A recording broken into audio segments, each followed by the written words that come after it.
ஹிந்தியில் பவால், சிச்சோரே ஆகிய படங்களை இயக்கிய நிதிஷ் திவாரி தற்போது ராமாயணா எனும் படத்தை இயக்கி வருகிறார்.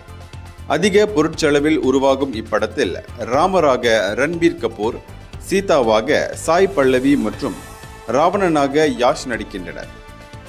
2 பாகங்களாக உருவாகும் இந்த படத்தின் முதல் பாகத்தை 2026 தீபாவளிக்கும், 2ஆம் பாகத்தை 2027ஆம் ஆண்டு தீபாவளிக்கும் வெளியிட திட்டமிட்டுள்ளார்கள். இப்படத்திற்கு ஏஆர் ரஹ்மான் இசையமைக்கிறார். அவருடன் ஹாலிவுட் இசையமைப்பாளர் ஹான்ஸ் ஜிம்மர் இணைந்து பணியாற்ற உள்ளதாக கிட்டத்தட்ட உறுதியான தகவல்கள் வெளியானது. இது தொடர்பாக ஏஆர் ரஹ்மானிடம் கேட்டதற்கு ரகசியம் என்று மட்டும் சூசகமாக பதிலளித்தார். ஹான்ஸ் ஜிம்மர் இசையமைக்கவில்லை எனில் ரஹ்மான் மறுத்திருப்பார். ஆனால் அவர் ரகசியம் என மட்டும் சமாளித்து ஏறக்குறைய உறுதிப்படுத்துவதாக சொல்லப்படுகிறது.